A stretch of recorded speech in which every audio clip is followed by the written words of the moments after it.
Hola, bienvenidos a este contrapunto de coleccionistas. Nos presentamos primero. Yo soy Patricia Novilia, responsable del área de investigación y curadora del Museo Larreta. Y bueno, buenas tardes. Mi nombre es Hugo Pontoriero y soy el curador del Museo Nacional de Arte Decorativo. Por eso hoy vamos a hacer un breve recorrido por la vida, las residencias y las colecciones de cada uno de estos dos museos, o mejor dicho, de estas dos colecciones, es decir, la colección de Enrique Larreta y la colección de Matías Errázuriz. Entonces vamos a comenzamos entonces con Matías Errázuriz. Así que, Hugo, te dejo la palabra. Bueno, Errázuriz era de una de las familias chilenas descendiente de una de las familias chilenas más importantes, pero bueno, vivió en Buenos Aires, en la casa que ahora es sede del museo. Se casó con Josefina de Alvear, que también era una figura importante de la época, y la casa, que ahora es el museo, fue la Embajada de Chile en Buenos Aires. Así que tenía una doble función, como una función protocolar y política, y también era una casa, eso es lo interesante. Ahí vemos a Josefina y a Matías en el hipódromo, en la década del 10, ellos se casan a fines 1897, fines del siglo XIX. Errázuriz era un diplomático, básicamente. Ahí lo vemos presentando con su uniforme y sus edecanes, presentándose en la Casa Rosada. Así que él básicamente fue un diplomático, pero lo que nos convoca y nos interesa es su perfil de coleccionista. Bueno. Ahí está con sus hijos, Josefina y Matías. Esa foto creo que es en Ancalú, en el campo.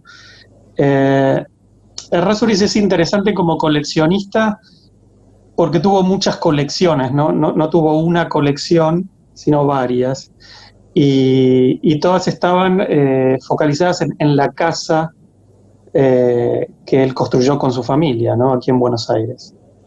Bueno, en este contrapunto entonces vamos a continuar ahora con la figura de Enrique Larreta, nacido en Buenos Aires en 1873 y fallecido en 1961.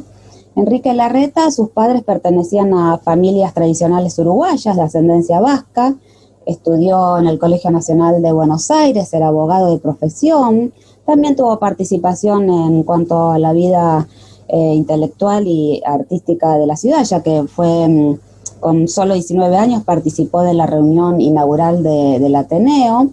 Acá lo vemos con Josefina Anchorena, que habíamos visto la imagen al principio, ¿no? Con quien se casó en noviembre del año 1900, ¿no? Josefina era también una joven culta y una rica heredera, ¿no?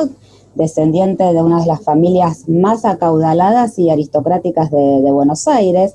Justamente acá lo vemos en su luna de miel en Europa, en este caso es la Alhambra, ¿no? De Granada. En realidad estuvieron 10 meses recorriendo distintos países, Italia, Francia, Alemania, pero es en España donde Enrique Larreta, sobre todo en la ciudad de Ávila, va a descubrir esta pasión que siente por estas tierras, y ahí va a situar los hechos principales de su novela más importante, una novela histórica que se llamó La gloria de Don Ramiro, una vida en tiempos de Felipe II, que sitúa los hechos en aquella España del siglo XVI, en la segunda mitad del siglo XVI. Ahí transcurren los hechos principales y esta contraposición de dos mundos culturales tan diversos como es el mundo oriental y el mundo cristiano, ¿sí? También, al igual que Errázuriz, Larreta fue diplomático y desempeñó su función en París entre 1910 y 1916 como ministro plenipotenciario, ¿sí? Continuamos entonces ahora con la arquitectura de sus residencias y le voy a dar la palabra nuevamente a Hugo. Sí, es interesante el contrapunto este que estamos generando, porque Errázuriz era absolutamente francés en su concepción estética y Larreta absolutamente español. Entonces, eh, nada, es bueno este versus que estamos generando eh, para la gente, porque están bien definidas las diferencias. La casa la construyen entre 1911 y 1918, René Sergent, el arquitecto francés, que nunca vino a Buenos Aires, pero mandó los planos. Ahí vemos la fachada de Libertador, es una casa que retoma elementos arquitectónicos, arquitecturas consagradas, en general del siglo XVIII. Esa fachada retoma la fachada del guardamuebles real, en el Hotel de la Marina en Place de la Concorde, en París, por supuesto, sobre la Place de la Concorde. René Sergent retoma esa fachada sin el basamento. La Casa de Buenos Aires tiene nada más que un semisótano, pero después el frontispicio y el resto de la fachada es bastante similar. El portón está inspirado en el del Ministerio de Justicia de París. O sea, René Sergent retomaba elementos consagrados de la arquitectura francesa del siglo XVIII, en general del arquitecto Gabriel, que era el arquitecto de Luis XV y Luis XVI sobre todo, y la casa retoma muchos elementos ornamentales del Petit Trianon de Versalles. Bueno, entonces vamos a pasar ahora a la casa de Enrique Larreta, ¿sí? Bueno, antes de empezar a hablar de la residencia de Larreta, un dato bien importante es que se termina en 1916 y Larreta va a vivir en ella, a inaugurarla en 1918, es decir, en el mismo año en que se está inaugurando el Palacio Errázuriz. Fíjense la diferencia que vamos a tener entre ambas residencias. Estaba ubicada en lo que es, bueno, actualmente el barrio de Belgrano y antiguamente una zona de casas quintas, ¿no? Ubicada sobre la calle Juramento, que antiguamente se llamaba La Valle. En realidad, cuando ellos retornan a Buenos Aires, en el año 1916, la casa original había sido construida para la familia Chas por el arquitecto Ernesto Bunge hacia el año 1887. Luego la compra la suegra de Larreta, o sea, Mercedes Castellanos de Anchorena, y como observamos, bueno, era una fachada con estilo italianizante, y en el interior tenía un patio abierto con columnas de hierro y una fuente. Entonces, cuando Larreta decide volver a Buenos Aires y instalarse en esta casa, le hace una serie de reformas, ¿no? Dándole este aire tan español, que como bien decía Hugo, ¿no? En este contexto tan afrancesado, tan cosmopolita, en lo que era Buenos Aires de aquella época, esta españolización que le hace Larreta es bastante original, ¿no? Para la época. También tengamos en cuenta este contexto de la revalorización del estilo neocolonial, ¿no? En cuanto a la arquitectura. Así que la fachada vamos a ver que tiene este aire más español, con los techos de tejas rojas, las ventanas enrejadas, es decir, una casa muy sencilla en su exterior, que va a contrastar con el interior. Ahora cuando entremos a las salas vamos a ver ese gran contraste. Larreta solía decir que su casa era más bien andaluza en el exterior y castellana en el interior, ¿sí? Vemos el frontis, ¿no? Con estas volutas que, como vieron antes, toma un poco, tal vez no fue directamente inspirada, pero sí tiene una cierta fuente en lo que es la aduana vieja, ¿sí? Tiene, bueno, estos pináculos abalaustrados y el portón, ¿no? Con estos cuarterones con tachones, ¿sí? Vamos ahora a entrar a cada una de estas residencias, comenzando por las salas de la residencia de Matías Errázuriz. Bueno, ese es el Hall Renacimiento, en realidad es el corazón del edificio. Tiene doble altura, la altura que ven con balcones son los cuartos, los dormitorios privados de la familia. Y el cuarto está diseñado en base a estos 3 tapices flamencos del siglo XVI. Errázuriz genera un efecto inverso. Primero compra las colecciones y después arma el edificio para exhibir esas colecciones. Ese proceso se da en todo el edificio y en casi todos los salones, y me parece que es muy interesante. Porque la colección inicial condicionó el estilo y la escala del edificio. Ese es el comedor que replica el Salón de Hércules del Palacio de Versalles. Y otra vez, ahí se ven unas grandes escenas de cacería de Alfred de Dre, que vienen de un palacio en realidad español, un palacio cercano a Madrid, el Palacio de las Vistillas. Entonces esas pinturas también condicionaron la escala del comedor. Y este es el salón de la señora, el salón de Madame, que era el recibo privado de la dueña de casa, de Josefina de Alvear. Y acá lo que condiciona el cuarto es la boiserie, es una boiserie francesa, estilo de la época, de Luis XVI, que se saca de una casa francesa del siglo XVIII y se transporta a Buenos Aires y se reinstala en este salón. O sea que en este cuarto la boiserie es del siglo XVIII. Bueno, ese es el dormitorio luso-brasileño de Matías Errázuriz. Es un cuarto que estuvo armado hasta la venta de la casa y en los años 40 se desarma. Ignacio Pirovano, que era el director en su momento, lo desarma y lo manda al depósito, y nosotros en el año 2010 lo volvimos a rehabilitar. Se restauró el mobiliario y la arquitectura interior y lo inauguramos para el Bicentenario. Así que ese también es el trabajo que hacemos todo el tiempo, ¿no? Rehabilitar la casa museo. Bueno, ese es el baño del señor. Pasamos de la parte noble de la casa a la parte como más privada. Somos una casa museo, la gente quiere ver las dos cosas, lo público y lo privado. Este es el baño de Matías Errázuriz. Bueno, este es un pequeño recorrido estilístico que va del Regencia al Luis XIV, Luis XV, Luis XVI.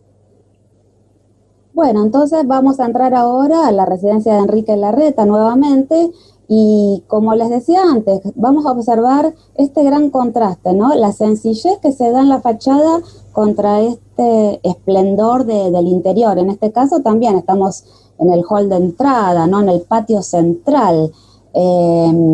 Y cuando yo les mencioné la novela de Enrique Larreta, que fue escrita en 1908, es importante. ¿Por qué? Porque la intención de Larreta también fue recrear una ambientación de aquella época de la España del siglo de oro. Y eso es lo que creo que también le da este aire, este carácter tan importante a la figura de Enrique Larreta y a su colección, ¿no? Esta cuestión tan homogénea de que tanto en su literatura como si de alguna manera aquella novela fuera llevada a la tridimensión, a las salas de su casa, ¿sí? Es lo que a él le interesaba reflejar, este ambiente como si fuera un palacio del Renacimiento español, y esa fue la impronta que finalmente le otorgó a cada una de sus salas. En este caso, bueno, también tenemos el comedor y vemos en alguna de sus paredes los retratos de corte, en este caso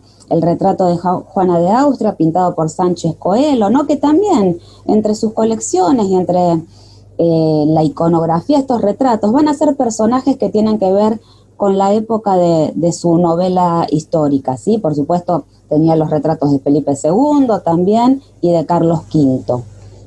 Acá tenemos otro de los salones, en el salón que se llamaba Renacimiento, nosotros lo llamamos Salón Rojo actualmente, que tiene ciertas diferencias con lo que es el museo actual. También quise mostrarles el baño, como vimos antes, el baño de Matías Errázuriz, y en este caso, este era el baño de Enrique Larreta, ¿no? Vemos ahí los arcos de herradura, ¿no? La bañera, bien con este aire hispano-musulmán que Larreta le otorgó a su baño. Y también, como vimos aquellos detalles estilísticos antes, vemos en este caso, sobre todo estos que son algunos del patio central, ¿no? Los capiteles, los techos artesonados, ¿no? Como que tiene estos rasgos mudéjares, ¿sí? El zócalo con azulejos, hay distintas variables, ¿no? A lo largo de toda la casa, yo solo le puse algunos ejemplos, las salas tapizadas con damasco de seda, en este caso rojo, y la herrería, que es muy importante en toda la casa. Vamos a continuar ahora con los jardines, ¿no? Que también son muy importantes en cada una de las residencias y vamos a observar ciertas diferencias. En este caso, vamos al Palacio Errázuriz. Sí, el jardín de Errázuriz es un complemento de los salones de recepción. Lo diseña Achille Duchesne, que era un gran arquitecto paisajista francés de fines del 19 y principios del 20. Y está inspirado, como el resto del edificio, en Versalles, aunque sea en una escala muchísimo más pequeña, por supuesto, pero son jardines formales franceses. Son jardines donde la naturaleza se domestica, se ordena en base a las líneas de la arquitectura. O sea que es un jardín absolutamente formal.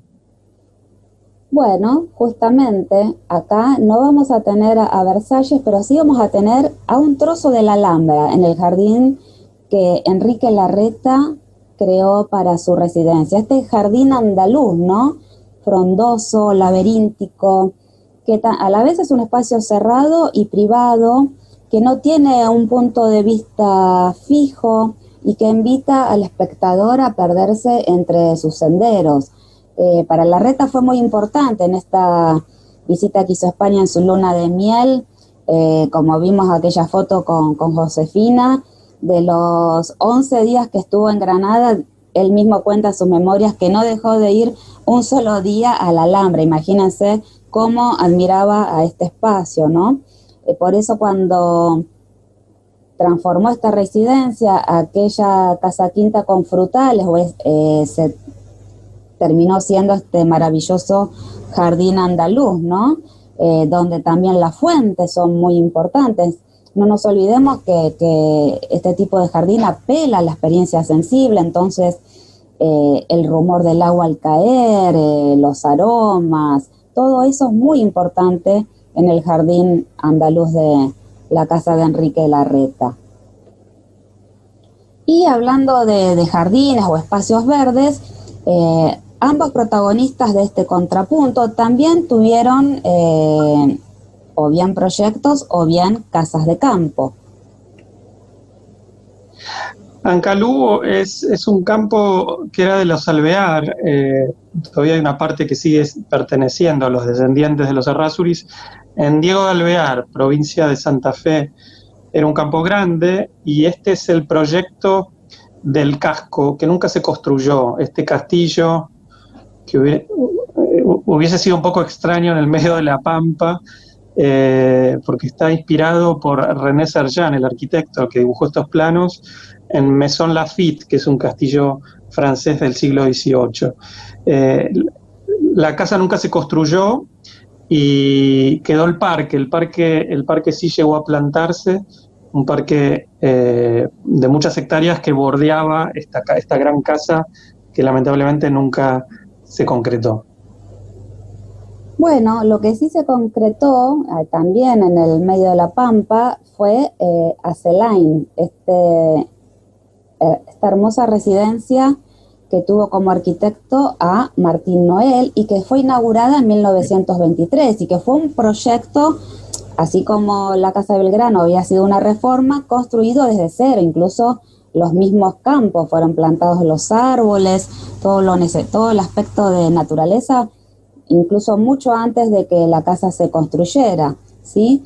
Y también Larreta continuó con esta idea de vincularlo a España, y la casa recreaba también la atmósfera de aquella España andaluza, ¿no? Con un gran jardín que replicaba el Generalife granadino, ¿sí?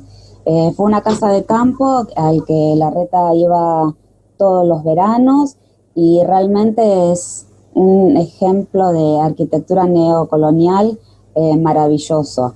Y un poco para terminar con este aspecto de la casa de campo, acá lo tenemos, al propio Enrique Larreta con Matías Errázuriz juntos en Acelain, ¿sí?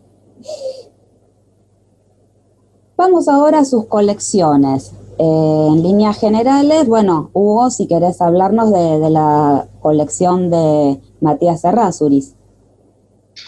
Bueno, ahí vemos una miscelánea de lo mejor de la colección. El cuadro de Cristo con la cruz a cuestas del Greco, pintado para la iglesia de Santa Magdalena de Toledo, los tapices que ya hablamos para el Hall Renacimiento, esos tapices flamencos de las series de Escipión el Africano, y el mobiliario muy importante en el edificio. Ahí vemos la cómoda escribanía luso-brasileña de Matías Errázuriz, es una cómoda portuguesa del siglo XVIII, su chimenea, la chimenea de su cuarto, y retratos. La casa, por suerte, está llena de retratos, y ahí lo vemos a Matías Errázuriz por Beristain, y a su hijo, que ya vamos a hablar un poquito más adelante, pintado por Sorolla. Esto sería un panorama muy acotado de lo más representativo del eclecticismo de la colección, ¿no?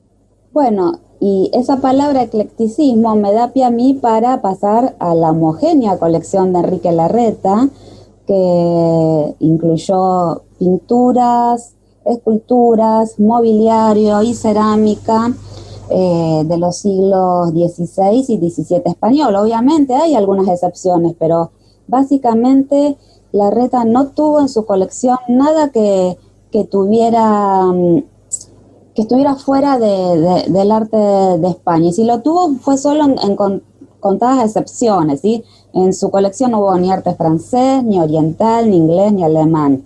Sí hubo pintura cusqueña, que bueno, no la incluimos acá, pero podemos ver a rasgos generales piezas muy importantes como el retablo de la Sagrada Familia, o mejor dicho, el panel de retablo, el retablo sí en honor a Santa Ana, tapices, vargueños, ¿no? Como típico mueble español, y pinturas también del Renacimiento, y piezas de cerámica como Talavera de la Reina u otras que tuvo en su colección de Puente del Arzobispo.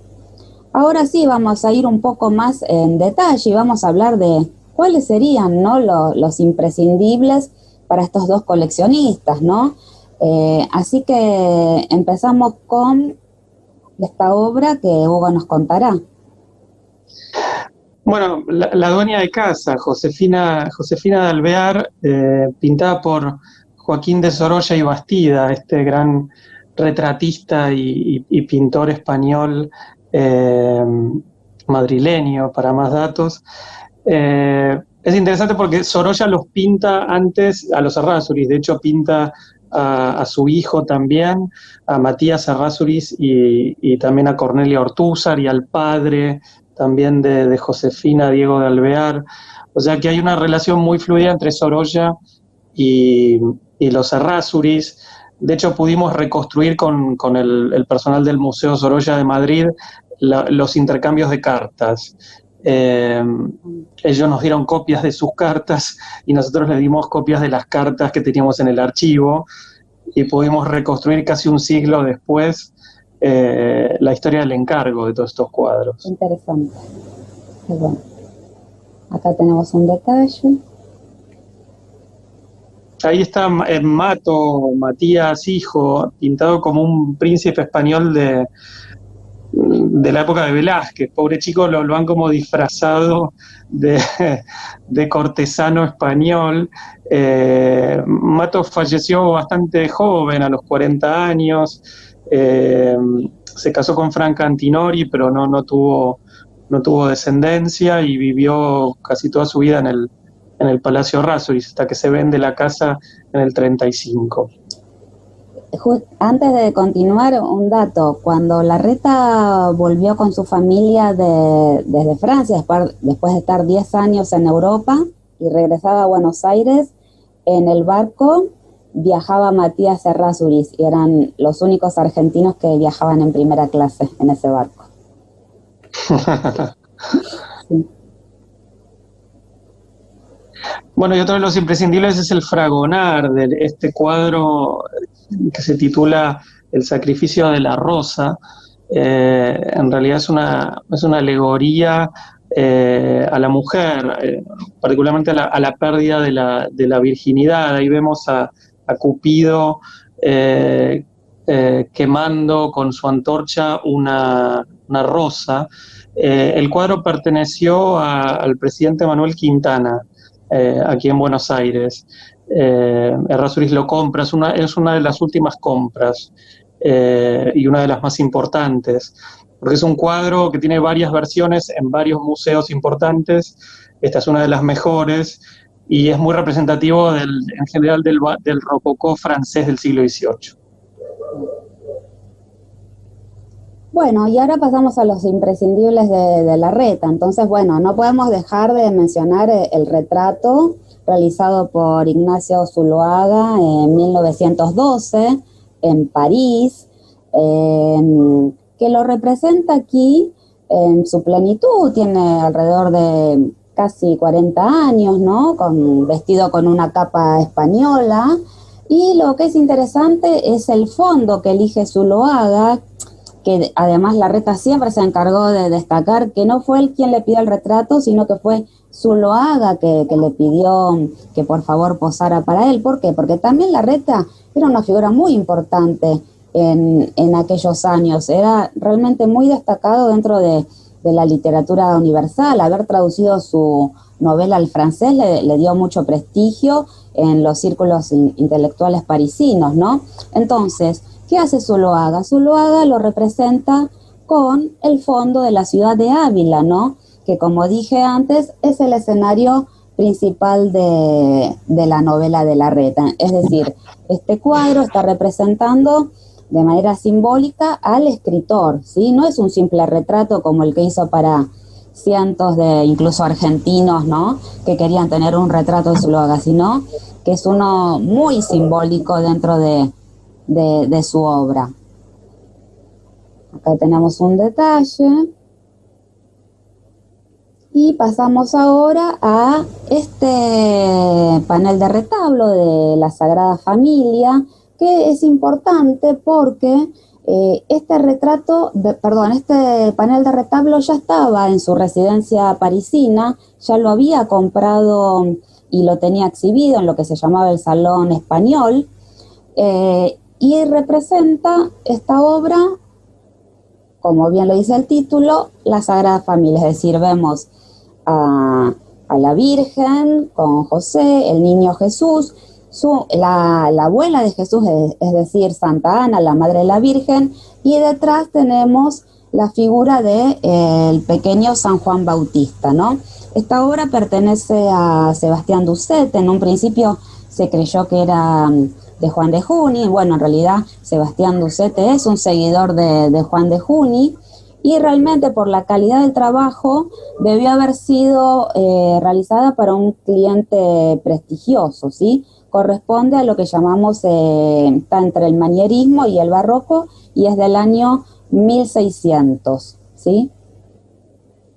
Y bueno, otro de los imprescindibles, acá estamos a punto de entrar a lo que sería el oratorio para ver el retablo en honor a Santa Ana, ¿sí? Muy importante porque es uno de los retablos de origen europeo, medieval, que se conservan con completos, ¿no? Es muy importante por eso, porque a menudo vemos partes de retablos, ya sea de pinturas o paneles escultóricos.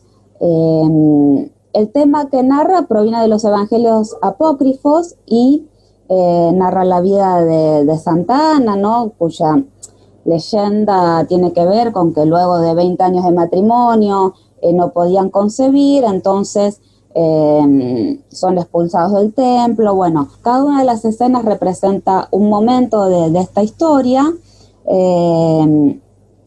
Luego son visitados por el ángel Gabriel, que les dice que van a concebir a la Virgen María, que va a ser la madre del Salvador. O sea, todos estos temas tienen que ver con el dogma de la Inmaculada Concepción de María, que estuvo muy vigente en estos años.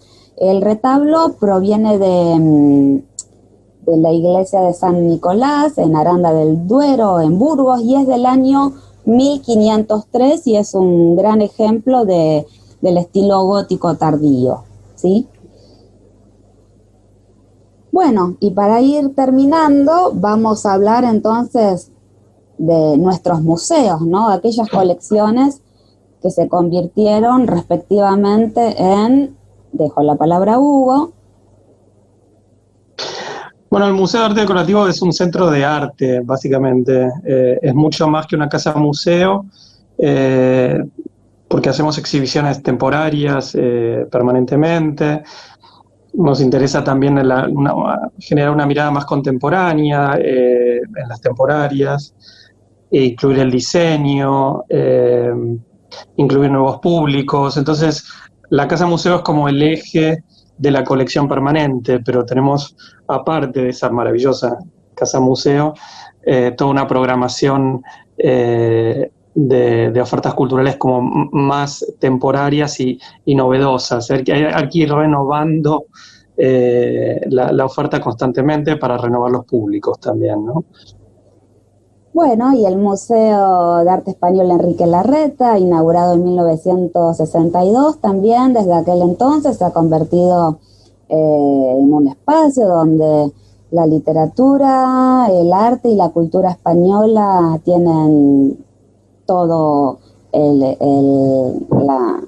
la preponderancia. También el teatro tuvo en su momento, pero como al igual que el Museo Nacional de Arte Decorativo, también realizamos exposiciones temporarias y actividades para todo público, sobre todo el área educativa, hace mucho foco en los niños y también estamos abiertos a nuevos públicos y a partir de las exposiciones temporarias abordamos distintos temas como puede ser la literatura, o también tengamos en cuenta que la colección se fue enriqueciendo, no solo contempla la base fundamental que fue la colección Larreta, sino otros aportes que vinieron ya sea por traslados, donaciones o compras, ¿no? Y también un punto de contacto que tenemos con el Museo Nacional de Arte Decorativo es la colección de trajes regionales españoles que fue entregada a Eva Perón en el año 1947, y cuando esa colección llegó a Buenos Aires tuvo una primera exposición muy exitosa y muy importante que fue justamente en el Museo Nacional de Arte Decorativo. Así que otro punto que nos une como museo. Yo quería sumar el tema de la colección, si te parece, que de la colección inicial de Errázuriz, que eran 700 objetos, el museo a lo largo de estos casi 80, 90 años llegó a 6.000 objetos. O sea que, para que vean cómo ha crecido el núcleo inicial de Errázuriz y se ha potenciado a lo largo de los años. Bueno, y para ver todos esos objetos y esas residencias, esos jardines y la maravillosa colección que ambos museos tenemos, los esperamos tan pronto como sea posible. Así que bueno, les agradecemos por habernos acompañado y y serán bienvenidos. Así es, los esperamos cuando podamos y espero estén bien y espero verlos pronto. Adiós, hasta luego. Bueno, gracias. Hasta luego.